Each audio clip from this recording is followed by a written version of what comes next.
Bonjour, dans cette vidéo, je vous propose de nous pencher sur un écrit de Moscovici et Houston qui explore la façon dont le sens commun se saisit des données scientifiques.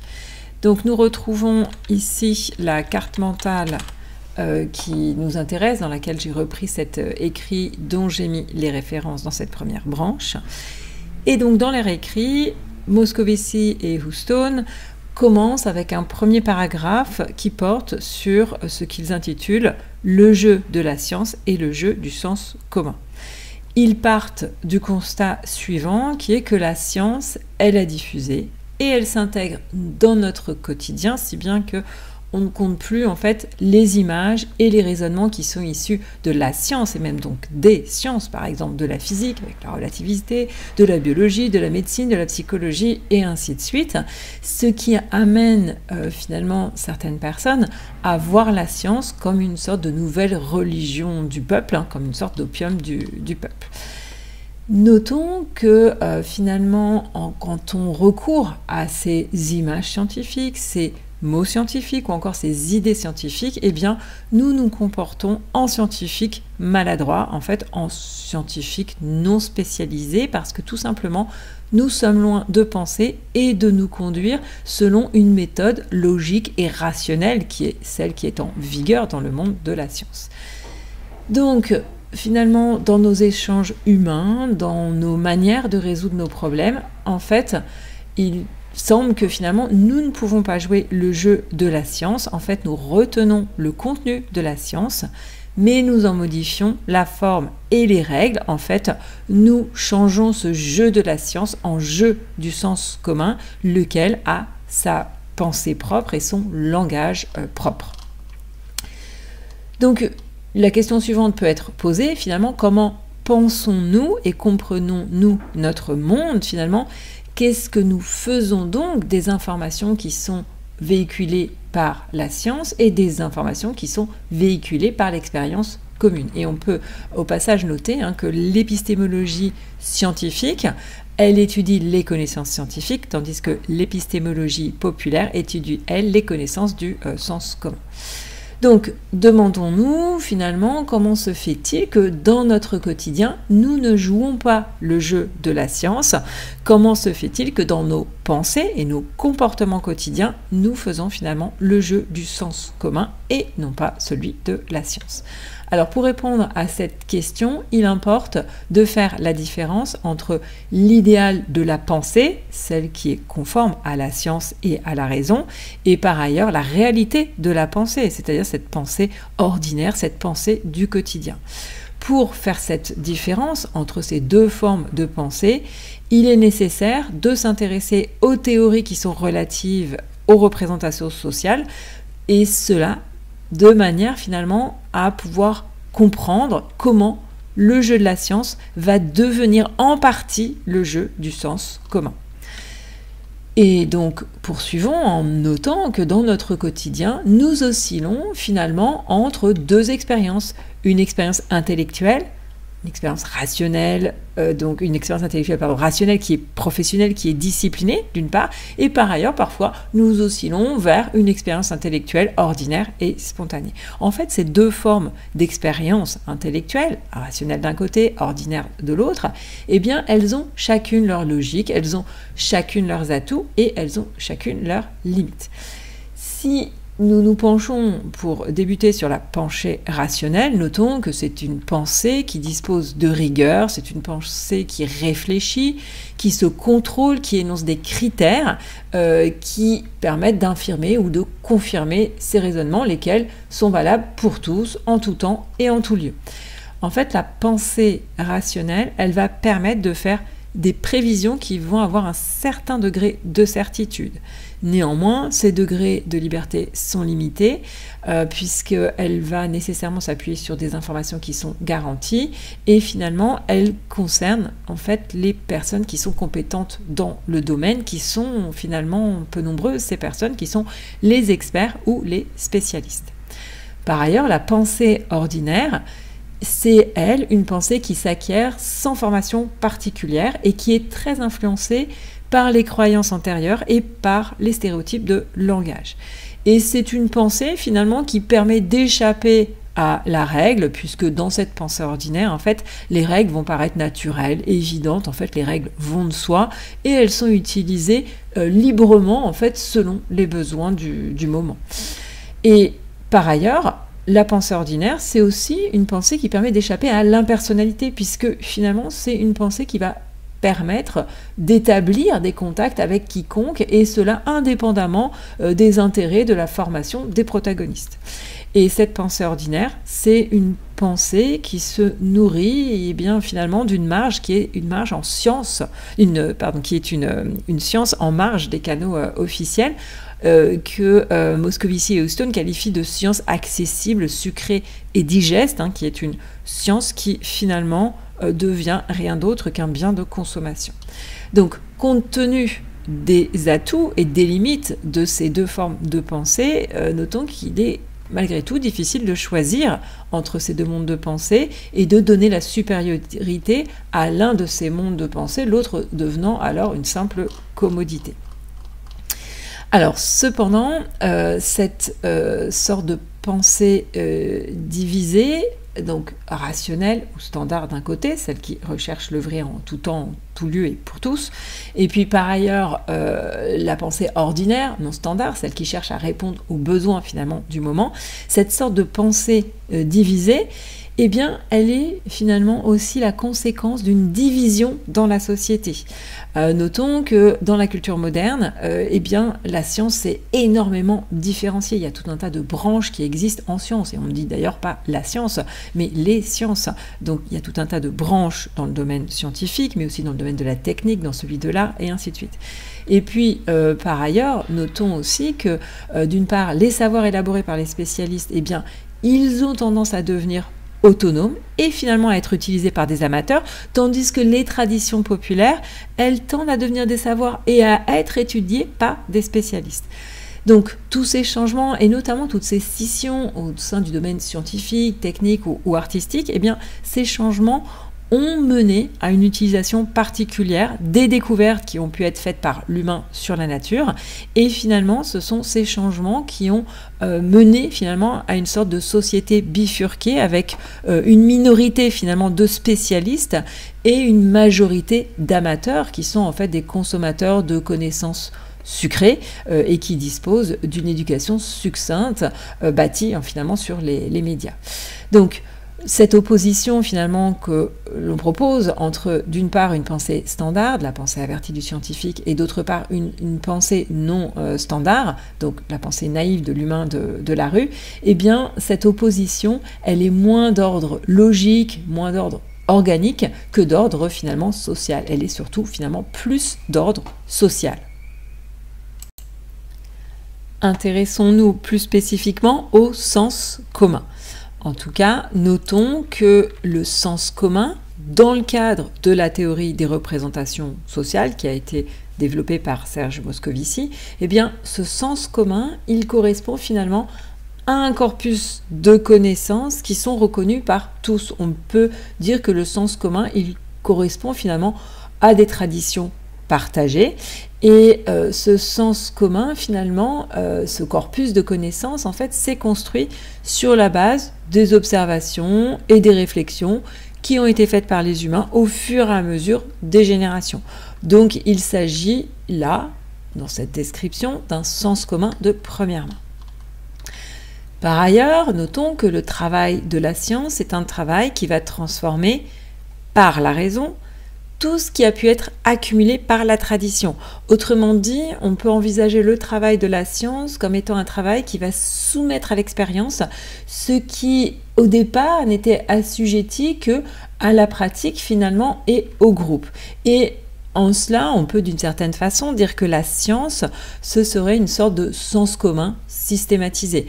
Prenons pour illustrer ce point l'idée commune de force. Quelle est la notion de force au sens commun? Eh bien, on utilise cette notion de force pour décrire par exemple l'effort musculaire.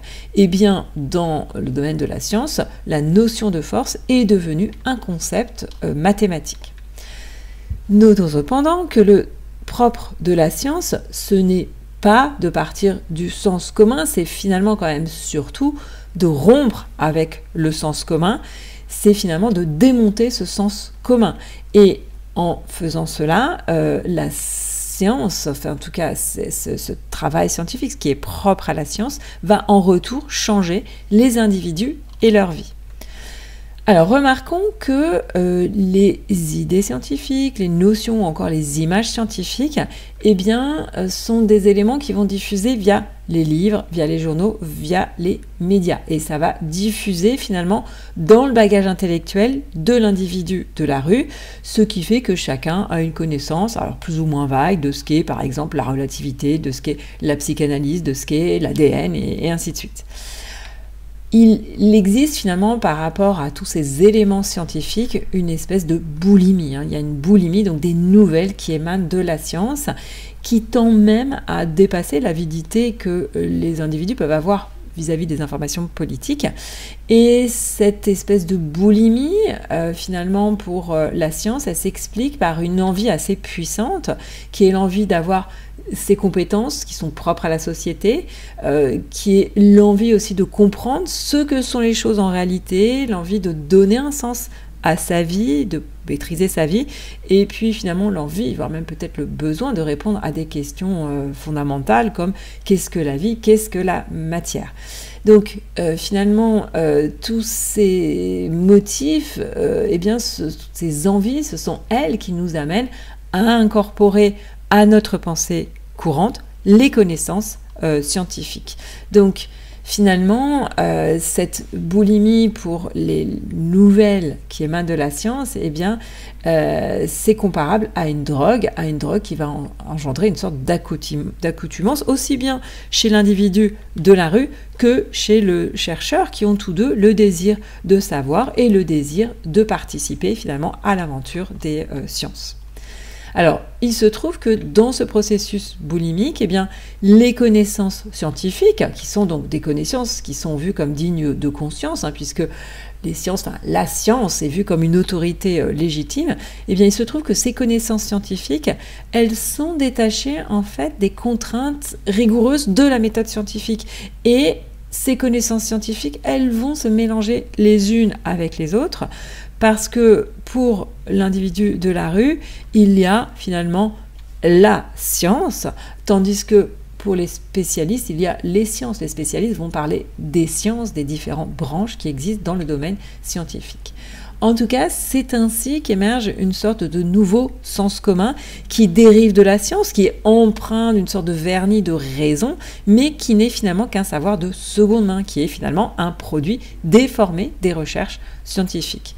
Donc, revenons sur le sens commun que l'on peut envisager en fait comme étant constitué en fait de deux ensembles, finalement un sens commun de première main qui se diffuse oralement. Il s'agit là d'une pensée par mot et qui se diffuse donc par les conversations, par les rumeurs, et un sens commun de deuxième main qui lui va se diffuser via l'imprimé, via le film. Il s'agit plus d'une pensée par image finalement, et il va se décomposer finalement lui aussi en diverses sciences populaires, diverses sciences vulgarisées qui sont aussi nombreuses qu'il existe de sciences professionnelles, avec par exemple la psychologie populaire, la sociologie populaire et ainsi de suite. Alors qu'est-ce qui fait que l'humain de la rue finalement n'emploie pas les règles formelles de la science?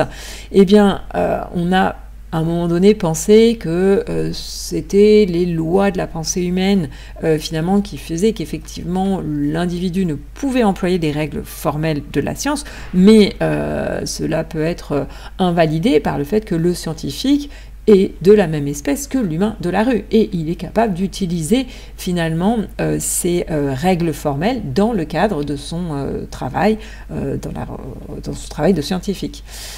Donc, qu'est-ce qui fait que l'humain de la rue n'emploie pas les règles formelles de la science? Eh bien, on peut, pour tenter de répondre à cette question, envisager les phénomènes de socialisation et les phénomènes de rationalisation. Introduisons une parenthèse autour de la notion d'amateur, ce que Moscovici et Houston qualifient de gens qui ont la science pour violon dingue. Donc seront qualifiés finalement les amateurs, d'amateurs, les individus qui créent cette connaissance de seconde main dont nous venons de parler, connaissance de seconde main qui est finalement un sous-produit de la science en même temps qu'elle est un produit des échanges du quotidien. Alors, pour ce qui est de l'amateur, Moscovici et Houston renvoient au Bouvard et Pécuchet de Flaubert qui décrit très bien finalement ce qu'est cet amateur. Et donc, ils disent que l'amateur, il n'est pas un expert, donc il ne dispose pas d'une éducation spécialisée dans une science spécifique, mais il n'est pas un naïf pour autant dans la mesure où il n'est pas dépourvu de préjugés, il n'est pas dépourvu de schèmes de choses. En fait, ce n'est pas un être qui serait un être présocial, innocent et neutre. En fait, il a une pensée adulte, il use de cette pensée adulte qui n'est pas privée des lumières de la science. En fait, il est, cet amateur, un consommateur d'idées scientifiques et par ailleurs, ces idées, elles surabondent chez lui et ces idées sont en désordre. D'autre part, l'amateur, il croit aussi savoir ce qui fait qu'un individu est heureux ou non, comment les espèces ont évolué, comment l'univers est advenu et ainsi de suite. Et tout cela, il le sait sans disposer d'une formation spécifique, il le sait en fait en autodidacte. Et il utilise toutes ses connaissances, les connaissances dont il dispose, pour déchiffrer les énigmes de la vie, pour essayer finalement de comprendre et de maîtriser son propre monde. Ce qui fait que lorsqu'une nouvelle théorie paraît, eh bien, ils sont nombreux, les amateurs, à en parler et à essayer de comprendre sa signification et à essayer de comprendre finalement, de saisir en quoi cette nouvelle théorie les concerne. Alors l'amateur n'écrit pas de traités ou d'articles aux termes choisis, il copie et reproduit ce qu'il lit, mais en le transformant. Par ailleurs, il est souvent pétri de communication et de sociabilité, et il bavarde autour de ces sujets scientifiques, tout en en tirant un certain prestige. Alors bien entendu, tout individu finalement tend à un certain degré à être un amateur de toute façon à un moment ou à un autre de sa vie. Après cette parenthèse concernant les amateurs, intéressons-nous à la façon dont la science est recyclée en sens commun. Posons-nous cette première question, à savoir comment l'amateur reproduit-il le contenu de la science pour produire une connaissance de sens commun qui lui soit de quelque utilité. Alors, la réponse, bien sûr, ne pourra être que provisoire et va nécessiter d'analyser l'activité cognitive. Donc, revenons sur ce qu'est la cognition. La cognition fait référence à la connaissance. Alors, on peut se demander, quand on parle de connaissance, mais de quelle connaissance s'agit-il? C'est la connaissance de quoi? On peut dire qu'il s'agit de la connaissance d'information. Donc, la cognition se fonde normalement sur l'information et elle implique que l'individu acquiert des connaissances, c'est-à-dire des informations, en étant capable de reconnaître les informations du monde extérieur et en étant capable également de trier ces informations, c'est-à-dire en essayant de les mettre en ordre. C'est ce qui va lui permettre d'accéder à un modèle stable du monde et il va pour cela faire des afférences. En fait, il va attribuer des causes aux effets, par exemple, comme c'est le cas dans les théories de l'attribution causale. Alors, le problème, c'est que en l'absence de formation appropriée, eh bien, l'amateur va se laisser orienter par des partis pris. En fait, il va faire des erreurs. Finalement, on peut dire que son problème est que sa propre pensée va se centrer sur la signification. Le problème de la signification étant qu'elle n'émane pas de l'information brute elle-même, mais qu'elle est déterminée justement par le système conceptuel de l'individu, c'est-à-dire par le point de vue que va avoir l'individu. Alors dans ce cadre, ce qui importe, c'est surtout de comprendre comment un système conceptuel se construit dans la société. C'est d'ailleurs le but de la théorie des représentations sociales. Il importe moins de comprendre comment l'information est traitée, c'est-à-dire comment les individus font des inférences. Alors, intéressons-nous à la façon dont les individus vont pouvoir finalement, à travers diverses activités cognitives, forger leur représentation. Et on peut, en s'intéressant à ces activités cognitives, distinguer deux capacités chez tout individu. D'une part, la capacité à apprendre, d'autre part, la capacité à représenter ou à se représenter. Alors la capacité à apprendre, c'est un travail mental qui va permettre d'emmagasiner de l'information, d'ordonner toute cette information qui concerne le monde extérieur et qui a été détectée par les divers sens, la vue, l'ouïe, l'odorat et ainsi de suite. Et cette capacité à apprendre, elle s'appuie sur des processus informatifs, lesquels vont organiser et stabiliser les données. Plus exactement, ces processus informatifs vont permettre de réduire les informations sensorielles et les observations perceptives à quelques cognitions ou quelques habitudes. Pour ce qui est de la capacité à représenter, il s'agit là d'une activité de remodelage qui va se faire en passant d'une modalité à une autre. Et cette activité de remodelage, elle peut porter sur les informations du monde, celles qui concernent autrui, celles qui concernent le monde physique, et il s'agit donc du passage d'une modalité à une autre. Par exemple, cette activité va permettre de passer de mots à des images, de dessins à des idées, d'émotions à des concepts, par exemple. Et par ailleurs, cette activité de remodelage, elle va aussi porter sur des objets qui sont absents, qui sont fictifs, ou bien des objets encore qu'on peut qualifier d'étranges. Et ce remodelage va les transformer, finalement, va leur faire prendre la forme d'objets qui sont présents, d'objets qui sont effectifs ou encore familiers. Par exemple, l'atome va être modelé en image, les causes en modèle, et ainsi de suite. Donc, la capacité à se représenter, elle s'appuie sur des processus qui peuvent être qualifiés de processus transformatifs, qui vont remodeler l'expérience ou l'idée préalable, qui vont restructurer finalement cette expérience ou cette idée préalable. Et cette restructuration va toujours se faire de façon unique et non régulière. Donc, il se trouve par ailleurs que lorsque nous apprenons, finalement, nous allons avoir tendance à apprendre plus facilement ce que nous sommes en mesure de nous représenter. Et donc, si les processus transformatifs se font de façon idiosyncrasique, ce que nous disions en disant que cela se fait de façon unique et non régulière, donc de façon idiosyncrasique, ce qui veut dire de façon particulière, et bien malgré tout, ces processus transformatifs comprennent des étapes qui sont caractéristiques, ce qui est justement une des particularités de l'activité cognitive et qui va notamment se manifester dans le sens commun. Alors, toujours est-il que, si on peut ajouter que l'individu qui veut exposer une connaissance, qu'il soit un amateur ou un scientifique qui est entouré d'amis ou un scientifique dans une conférence, eh bien l'individu qui veut exposer une connaissance va systématiquement changer de registre et il va remplacer donc les termes spécialisés par des expressions du langage courant, les images abstraites par des images concrètes, des images vivantes. Il va aussi incorporer ces informations dans des images accessibles et il va utiliser des dessins, des diapositives, des films, tout un tas de choses.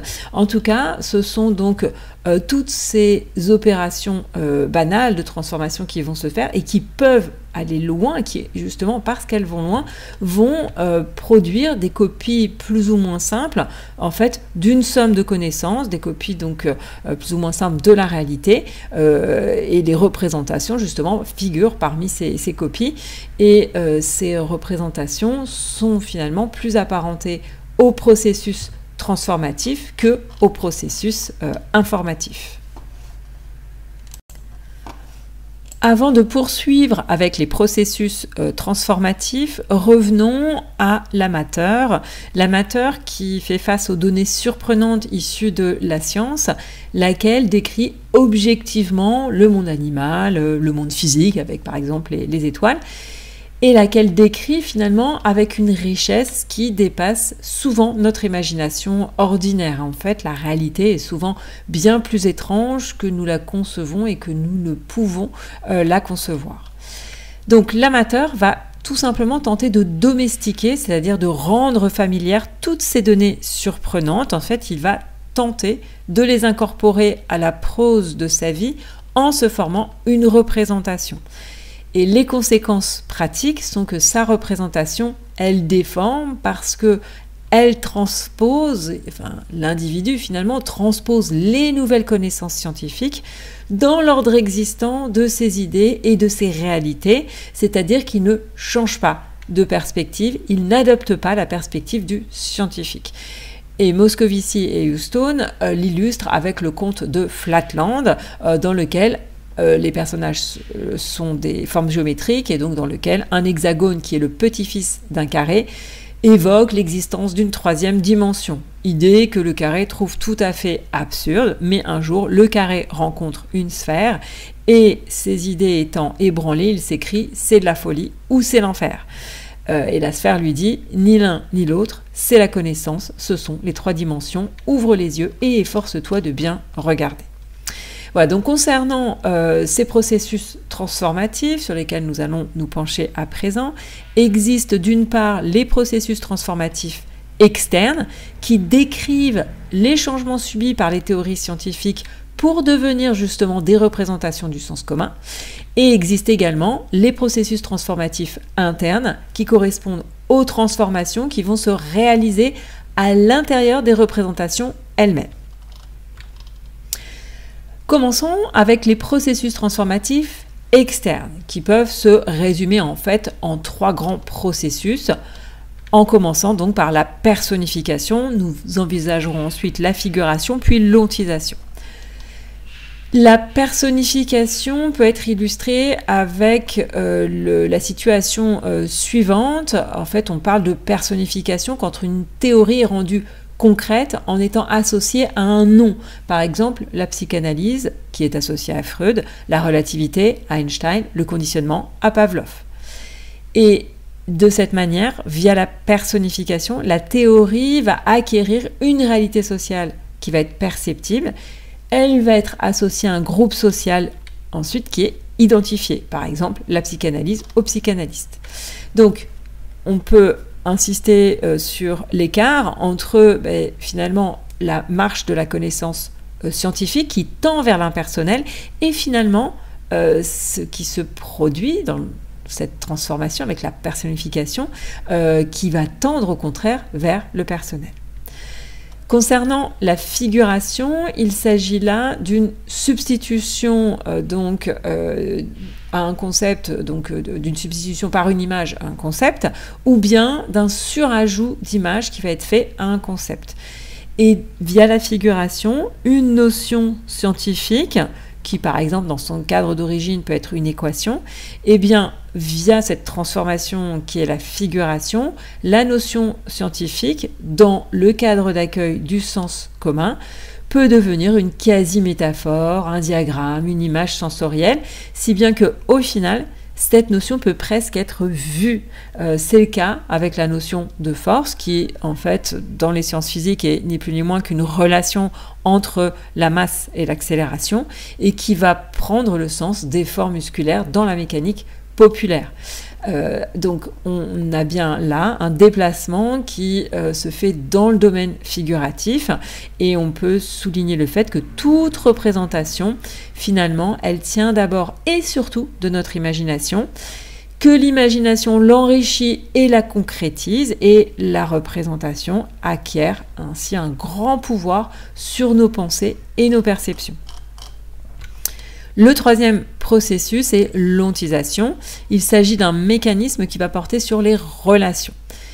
Pour ce qui est de la logique de la science, c'est une logique des relations. En fait, elle évite de conférer le statut de substance ou de chose aux observations et aux résultats qui sont identifiés.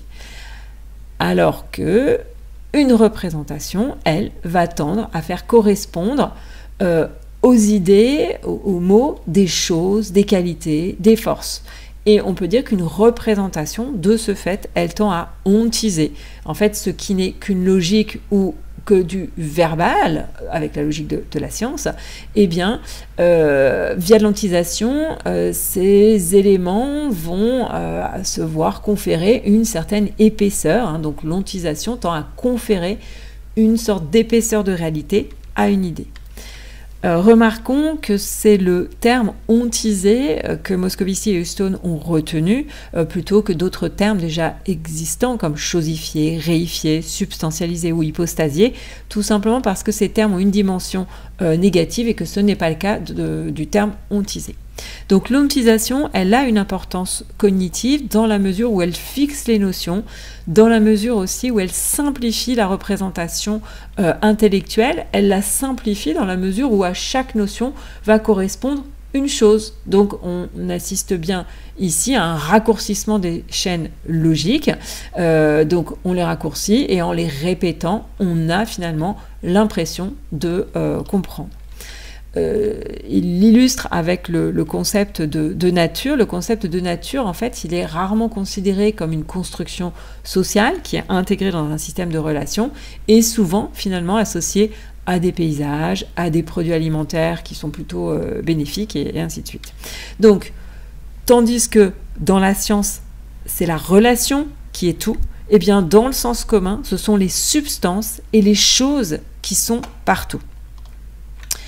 Donc ces processus transformatifs externes, on peut mettre en avant le fait qu'ils séparent finalement le contenu scientifique de sa forme d'origine et ensuite ils réintroduisent le contenu spécifique mais dans un contexte général qui lui donne une forme assimilable. Ainsi, si on prend l'exemple de la relativité, eh bien, les livres qui s'adressent aux amateurs vont séparer la théorie des démonstrations mathématiques et des expériences que peu d'individus peuvent comprendre. Ils vont séparer tout ça et ils vont remplacer les maths et l'expérimentation par des expériences imaginaires comme des horloges. Donc, en fait, le langage scientifique, là, en l'occurrence le langage mathématique, qui est un langage très spécialisé, que peu de gens parlent finalement, eh bien, ce langage scientifique, il est ramené au langage ordinaire avec des substitutions, des propositions et des significations précises via donc des propositions et des significations métaphoriques qui sont colorées et qui, malgré tout, enfin, qui sont finalement forcément vagues. Donc, il se trouve que dans ce cadre, eh bien, ce sont en plus les théories scientifiques qui sont les plus ambiguës qui attirent le plus et dont les représentations vont être les mieux diffusées. Tout simplement parce que l'ambiguïté, elle a l'avantage d'offrir une grande liberté d'interprétation. Donc voilà, ces théories ambiguës, elles ont l'avantage finalement de pouvoir signifier un peu toute chose pour tout le monde. Ce qui est bien le souci. Donc, ces processus transformatifs externes, ils font finalement qu'une science entrée en culture, eh bien, va acquérir une autre rationalité et va avoir un autre impact que ceux qu'elle va posséder dans son institution d'origine et dans le cercle des professionnels. Penchons-nous, après les processus transformatifs externes, sur les processus transformatifs internes.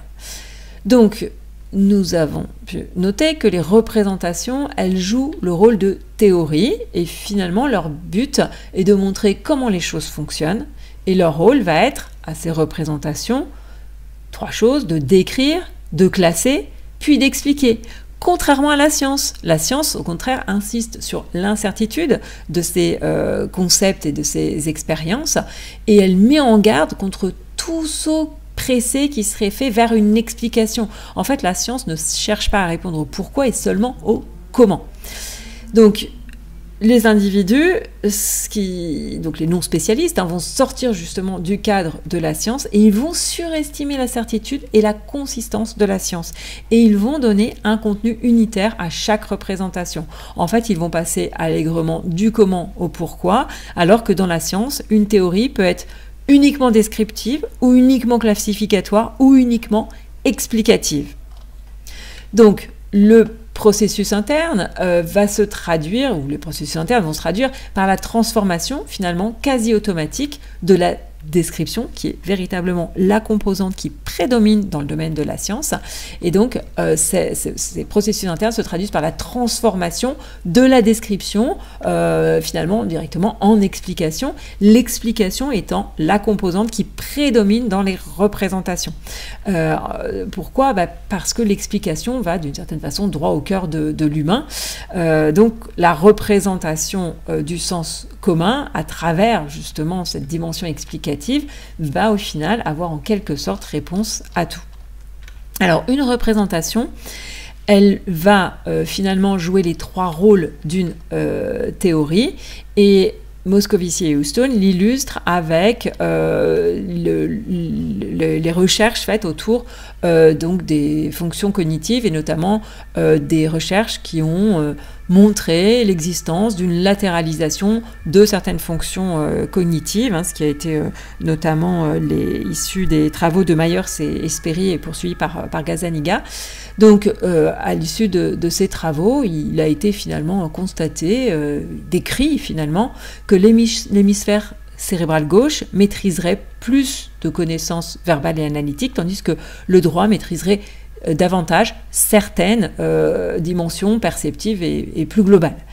Donc, cette conclusion scientifique, la conclusion des scientifiques est que malgré cette observation, qui est vraiment faite dans un cadre expérimental très spécifique, et je renvoie ici à ma carte mentale justement sur ces concepts dans la playlist de neurophysiologie, eh bien cette conclusion, la conclusion des scientifiques est que malgré cette observation, en fait la spécialisation n'est pas du tout une affaire de tout ou rien, c'est plutôt une affaire de continuum.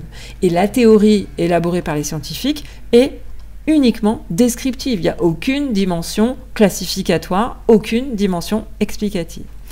Donc cette théorie, elle est uniquement descriptive, mais il se trouve qu'elle a été diffusée. Et c'est du fait de cette diffusion, à partir de cette diffusion, finalement, qu'une neuroscience du sens commun est née, selon laquelle, eh bien, au final, les 2 hémisphères cérébraux seraient devenus comme 2 esprits, ayant chacun leur mode de pensée, de sensibilité, de comportement, avec le gauche qui serait rationnel, conscient, masculin, logique, le droit intuitif, inconscient, plutôt féminin et mystique, qui est une représentation puissante, mais ça n'a jamais été avancé par les scientifiques. En fait, cette théorie, elle a notamment été reprise, remaniée, diffusée par une journaliste du nom de Ferguson, donc qui l'a diffusée dans une sorte de traité de neurosciences du sens commun, publié en 1977, qui était intitulé The Aquarian Conspiracy, qui était à destination donc d'amateurs. Et dans cet ouvrage, eh bien, elle présente une théorie descriptive qu'elle élabore à partir de ce qu'ont proposé les scientifiques. Donc elle présente une théorie descriptive en disant, voilà, l'hémisphère cérébral gauche fait ceci, le droit fait cela, une présentation très en emporte-pièce qui justement fait fi du continuum évoqué par les scientifiques. Elle accentue justement, comme je l'évoque, cette dichotomie. Et elle va ontiser le cerveau et charger finalement chaque hémisphère cérébral de réalité familière, et elle finit par dire que nous avons non pas un, mais 2 cerveaux. Elle va appliquer cette vision du cerveau aux individus et aux situations, et de ce fait, elle propose une sorte de grille de classification qui va classer les individus en catégories, et elle donne des exemples concrets. Voilà, ceux à cerveau gauche ont telle caractéristique, ce sont par exemple les ingénieurs, ceux à cerveau droit ont telle autre caractéristique, ce sont par exemple les artistes, et elle finalise sa représentation en expliquant les comportements et les situations sociales par la possession, soit d'un cerveau gauche plus développé ou l'inverse. Donc elle a finalement pris toute liberté par rapport aux conclusions scientifiques, et c'est totalement finalement éloigné de la réalité. Concernant ces processus transformatifs, poursuivons avec cette transformation qui existe de la pensée informative en une pensée représentative. Donc les processus transformatifs, internes et externes, transforment finalement un contenu scientifique en un contenu de sens commun. En tout cas, c'est ce qui s'observe donc chez les amateurs, et ils sont, on peut le dire, probablement tout à fait familiers à l'individu de la rue. Donc ces processus transformatifs réalisent le passage, comme nous l'avons déjà évoqué, d'une pensée informative en une pensée représentative, lesquelles ont en réalité chacune leur propre rationalité. La pensée informative procède en concepts et signes, tandis que la représentative s'appuie sur des images et des symboles. L'informative a une validité empirique, alors que la validité n'est que consensuelle pour la représentative. L'informative est régie par le comment, la représentative est régie par le pourquoi. Dans la pensée informative, les types d'inférences sont fixes alors qu'ils se font au choix dans la pensée représentative. Enfin, dans la pensée informative, la succession des actes mentaux va être limitée alors qu'elle est tout à fait flexible dans la pensée représentative. Et donc, dans l'informative, seules certaines formes syntaxiques sont disponibles, alors que dans la représentative, eh bien, toutes les formes syntaxiques vont exister. Donc, ces processus de transformation font finalement que les théories scientifiques, elles vont voir leur contenu altéré, leur structure cognitive qui va être altérée, et ces altérations font finalement disparaître tout l'étrange qui peut être présent dans une théorie scientifique, et ces altérations vont faire en sorte que la représentation ait une apparence cohérente. Ça va conférer cette apparence cohérente à la représentation. Alors, que devient l'information une fois qu'une représentation est adoptée? Eh bien, un individu, une fois qu'il est muni de sa représentation, en gros, il sait ce que les choses doivent être. Et l'individu va alors chercher les informations qui sont susceptibles de valider ses prévisions et ses explications, voire il est susceptible de créer l'information qui est susceptible de valider ses prévisions et ses explications. Et ce point est encore plus vrai quand il s'agit de relations interindividuelles, c'est-à-dire de phénomènes sociaux, car tout simplement créer une information dans la vie sociale, c'est quelque chose qui va se faire en lien avec un interlocuteur, dans un cadre qui est partagé avec l'interlocuteur, et chacun sait finalement dans ce cadre, et ce cadre social, ce que l'information doit produire. Finalement, c'est un moyen de s'adapter au cadre du sens commun et de déclencher finalement une réaction spécifique chez un ami, chez un supérieur, et ainsi de suite. Donc, les transformations finalement des cognitions, d'informative en représentative, les transformations des contenus de descriptif en explicatif, eh bien, sont liées finalement au fait que les individus, ils n'essaient pas de jouer le jeu de la science, mais ils veulent modifier ce jeu de la science en un jeu du sens commun. Ces éléments nous amènent à nous questionner sur la façon d'imputer la réalité. Donc demandons-nous ce qu'il en est de l'idée selon laquelle la pensée sociale serait une pensée biaisée. Et revenons sur ce qu'est une représentation sociale, qui est un élément, une représentation donc qui va être partagée par les membres d'un groupe, mais qui va toutefois s'accompagner d'un certain parti pris, un parti pris dans la façon de voir les choses ou encore dans la façon d'agir. Et on parle ici de parti pris parce que tout simplement le point de vue adopté par les personnes n'est pas nécessairement le même, qu'il s'agisse des personnes d'un autre groupe, mais aussi des personnes qui appartiennent à un même groupe. En fait, il y a toutefois à ce niveau-là une nuance qu'on vient de souligner, qui est que les individus vont globalement s'accorder sur la majeure partie des informations sensorielles qui sont perdues. Le souci, c'est qu'ils vont peu considérer justement l'accord, le fait qu'ils s'accordent sur la majeure partie des éléments.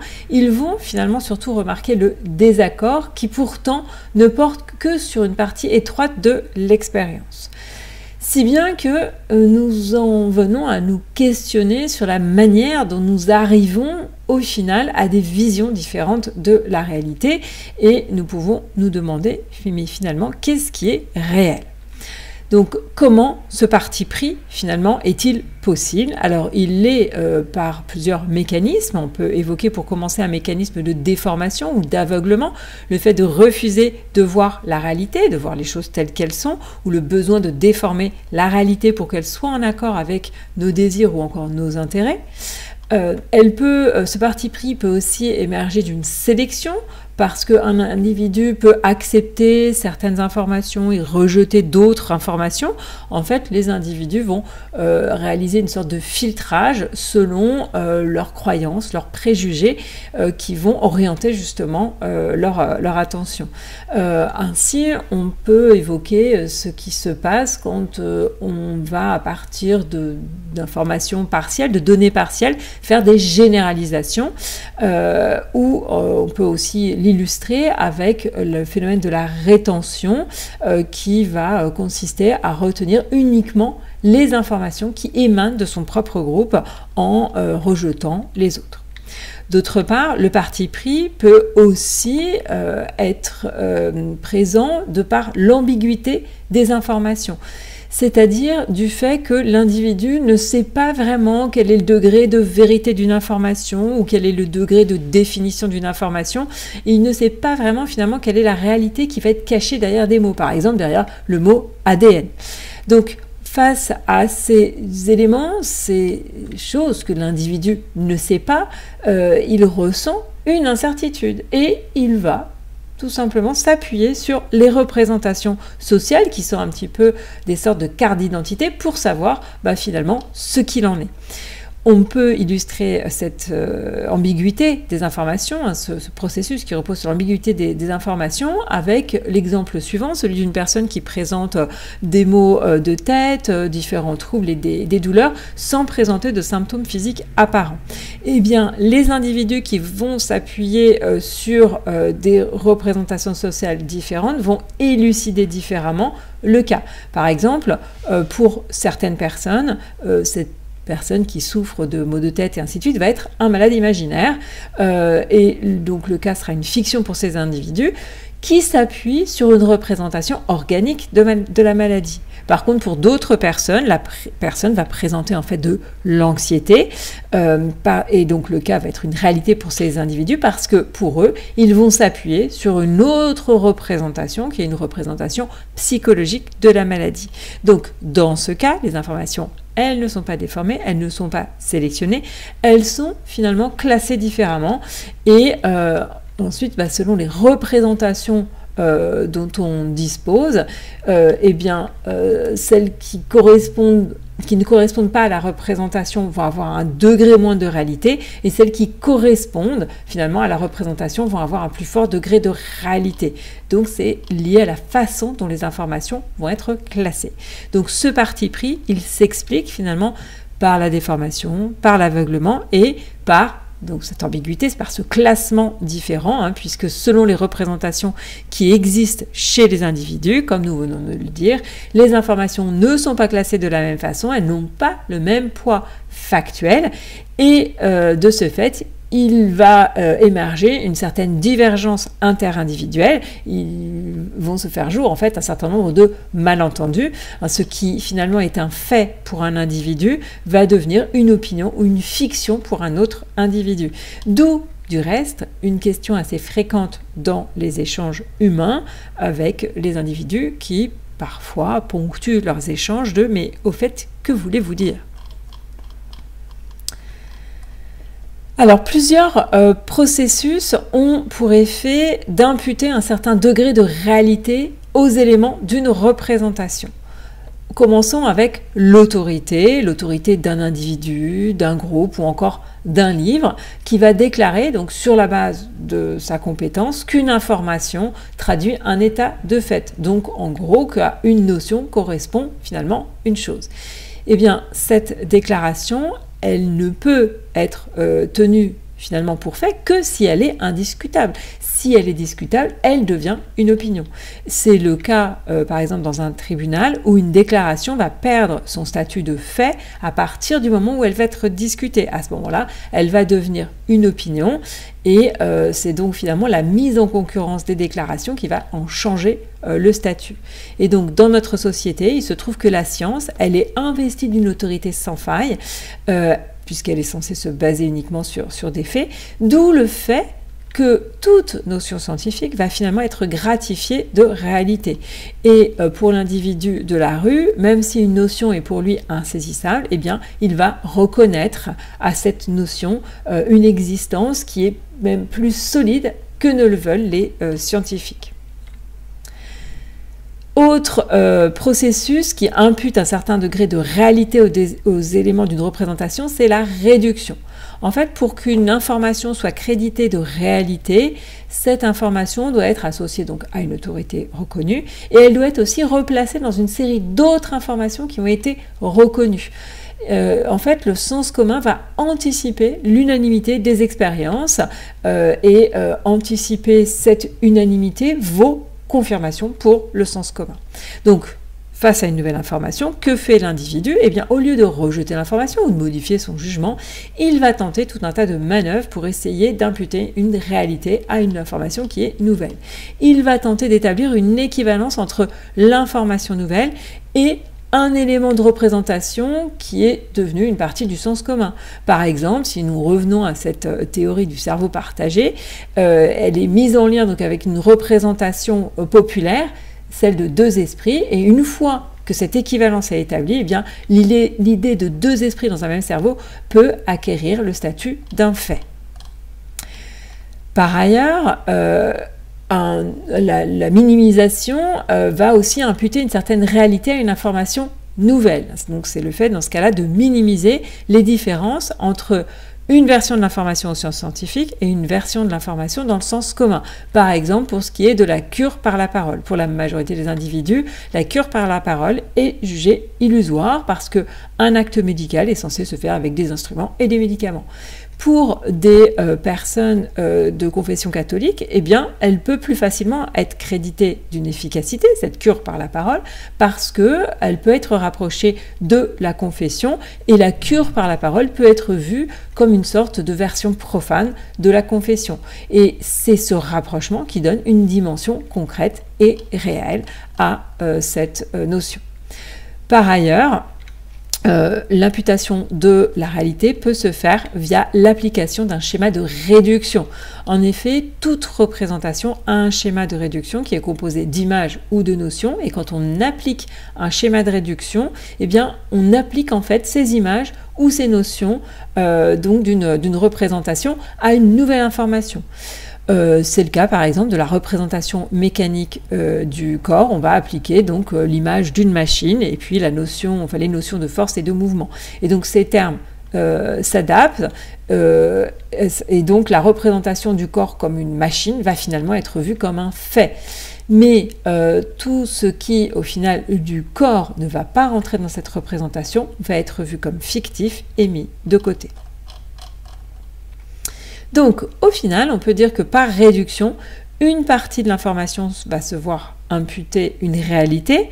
En revanche, l'autre partie de l'information va être vue comme fictive, comme peu concluante, imaginaire ou encore subjectif. Néanmoins, la réduction va expliquer le conservatisme des représentations sociales, et si la réduction existe aussi en sciences, notons que dans ce cas, elle est assortie d'expériences de vérification. Le scientifique s'inscrit dans l'économie de la pensée, il ne s'inscrit pas dans une économie autre, hein, donc c'est pas du tout le même phénomène qui se produit au niveau social. Il n'y a pas cette idée d'économie de pensée. Autre processus qui impute un certain degré de réalité aux éléments d'une représentation, c'est la positivité, qui consiste à répéter une information sous forme affirmative tout en minimisant ses dimensions négatives et ses qualifications particulières. Et le fait de répéter finalement le positif de cette information, ça réaffirme l'information, ça crée une réalité linguistique, et cela même si cette réalité linguistique est peu comprise, et ça va conférer à cette information une certaine autonomie. C'est un peu comme si cette information existait au dehors, hein, comme si elle était un produit du monde, alors que cette information n'est en fait qu'un produit de la connaissance du monde. Par exemple, le terme libido, au lieu d'être imputé à un auteur, devient quelque chose de factuel et d'existant dans le monde extérieur. Et de ce fait, par la positivité, la positivité va faciliter finalement la communication d'une information dans un groupe, et elle peut être aussi utilisée pour une multitude de choses. Donc l'ensemble de ces processus qui imputent, qui donnent une réalité aux informations, eh bien, ils permettent de commencer à saisir pourquoi finalement, avec le temps, le réel tend à ressembler à nos représentations. Et Moscovici et Houston font le parallèle avec Gertrude Stein, qui trouvait non ressemblant le portrait que Picasso avait fait d'elle, mais Picasso lui dit que ça finira par lui ressembler, et c'est effectivement ce qu'il advint. Concluons à présent en soulignant le fait que la pensée peut être considérée comme un environnement. Penchons-nous sur la croyance et commençons avec celle qui sous-tend la mentalité primitive ou première, qui est une croyance en la toute-puissance de la pensée, c'est-à-dire le fait que la pensée, elle puisse donner forme à la réalité des choses. Donc dans ce cadre de la croyance primitive, de la pensée primitive, la pensée paraît comme une action sur le réel et l'objet est comme un double de la pensée. Et dans ce cadre, penser signifie prendre ses désirs pour des réalités. Si nous nous intéressons maintenant à la croyance qui fonde la mentalité moderne et scientifique, dans ce cas-là, la croyance est inverse. Il s'agit d'une croyance en la toute-puissance de l'objet et le fait que l'objet puisse finalement informer la pensée et déterminer le contenu et l'évolution de la pensée. Donc dans ce cadre, la pensée paraît comme une réaction au réel, comme un double de l'objet, et penser signifie prendre la réalité pour ses désirs. Alors, cette symétrie entre ces deux croyances, primitives et modernes ou scientifiques, souligne finalement la peur de l'individu face à des forces qu'il ne maîtrise pas et la victoire aussi de l'individu sur cette peur par la connaissance. À part que la mentalité primitive ressent la peur face aux forces de la nature, et c'est ce qui a permis à l'espèce humaine de survivre, tandis que la mentalité scientifique moderne ressent la peur face aux forces incontrôlées de la pensée. Et c'est elle qui a permis à l'espèce humaine de réaliser des choses extraordinaires en si peu de temps. En fait, chacune de ces croyances exprime finalement une certaine vérité sur le lien qui existe entre notre monde intérieur et notre monde extérieur, qui est un lien qui reste finalement une énigme, tout comme l'accord finalement entre ces deux mondes.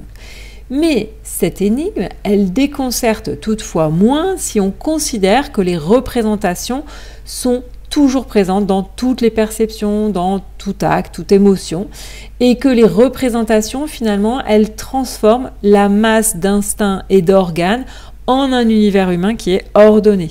Et les représentations, finalement, elles comprennent en elles la mémoire des expériences, des paroles, des images, des idées du passé, lesquelles vont agir sur les expériences, les paroles, les images, les idées du présent. Donc, la force finalement singulière et l'intelligence des représentations sociales siègent justement dans cette maîtrise, la maîtrise du monde présent par le biais du monde passé, et siège dans la maîtrise de la perception de l'existant via la continuité de souvenirs de ce qui a existé.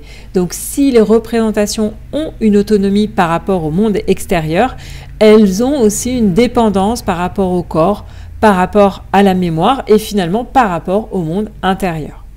Et donc la perception des représentations est finalement plus importante que la perception des objets réels, et d'où le fait finalement qu'il nous soit difficile de distinguer ce qui est une représentation de ce qui n'est pas une représentation.